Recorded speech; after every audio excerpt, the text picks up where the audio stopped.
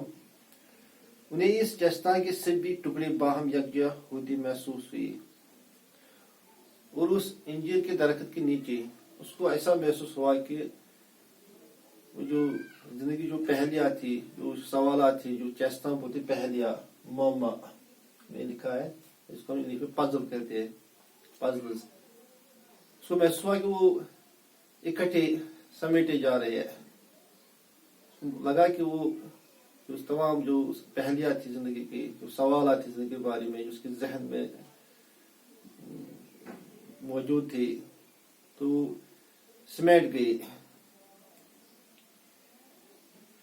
سراج نے تمام رات تفکر میں گزاری اور وہ رات اس نے سوچ بچار میں گزاری، سوچ بچار میں بسر کی. تفکر بولتے ہیں سوچ بچار، غور فکر میں گزاری.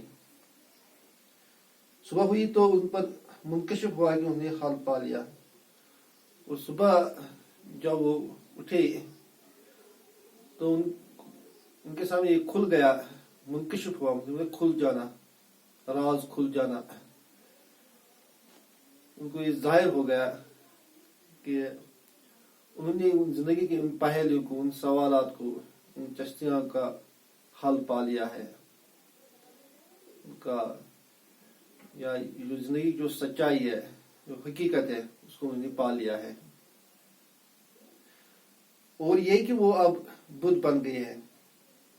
اور یہ چیز ان پر منکشف ہو گیا، کھل گیا کہ وہ ایک بدھ بن گئے ہیں، جس کے معنی ایک صاحب بصیرت کے ہے.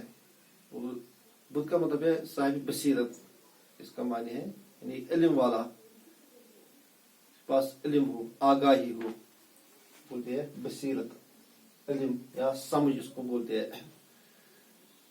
تو اس کو لگا کہ اب وہ علم والا انسان بن گیا ہے، بصیرت والا انسان بن گیا ہے. تب ان کی عمر 35 برس کی تھی. اور اس وقت جب اس کو یہ چیز منکشف ہو گیا کہ اب وہ صاحب بصیرت ہے، علم والا ہے، اس کے اندر آگاہی ہے، زندگی جو سچائی ہے، اس کی حقیقت اس کو کھل گئی ہے، تو اس وقت اس کی عمر 35 برس کی تھی. برس بولتی ہے سال کو، 35 ایئر اولڈ تھا وہ اس وقت. زندگی کے باقی 45 برس انہوں نے شمالی ہندوستان میں سفر کرنے میں گزاری. اور جو زندگی کا جو باقی دور تھا، جو باقی 45 برس تھی، تو انہوں نے وہ سفر میں گزاری. وہ جو اس نے سچائی پالی، وہ اسی چیز کی تبلیغ کرتا رہا ان 45 سالوں میں. وہ ان لوگوں کے سامنے اپنے خیالات کا پرچار کرتے جو انہیں سننی آتی تھی. وہ جو اس کے خیالات تھی، جو اس کی افکار تھی، جو اس کا نظریہ تھا، جو اس نے سچائی جانی تھی، تو اس چیز کا وہ ذکر ان لوگوں کے سامنے کرتا جو اس کے پاس آتے تھے. جب لوگ اس کے پاس آتے تھے، وہ اس کا سنتے تھے کہ جو بدھا ہے، اس کا نظریہ کیا ہے، اس کی سوچ کیا ہے، اس کی تعلیم کیا ہے. تو جو صدارت تھا، جو گوتم بدھ تھا، وہ لوگوں کو اس چیز کی اشاعت کرتا تھا، تبلیغ کرتا تھا. پرچار بولتے تبلیغ کرنا یا اشاعت کسی چیز کی. 483 قبل مسیح میں اپنی وفات کے سال تک وہ اپنے ہزاروں پیروکار بن چکی تھی. یعنی 463 قبل مسیح میں اس کی وفات ہو گئی. اور اس وقت تک اب اس کے ہزاروں پیروکار بن چکے تھے. بہت سے لوگ ایسے تھے جو اب بدھا کی تعلیم کو ایکسپٹ کرتے تھے، تسلیم کرتے تھے.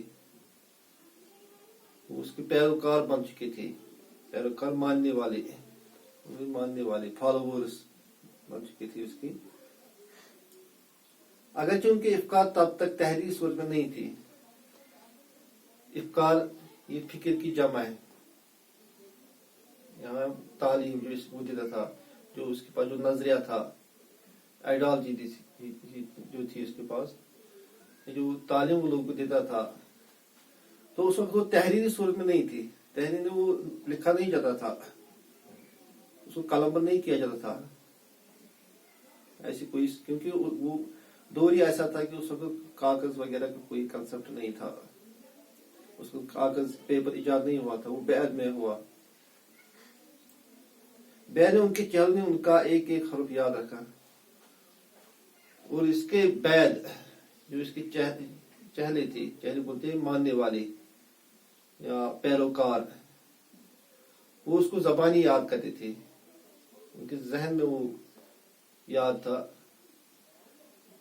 یہ باتیں نسل در نسل زبانی طور ہی سینے بہ سینے منتقل ہوتی رہی، اور اسی طرح یہ جنریشن ٹو جنریشن، نسل در نسل یہ چلتا رہا۔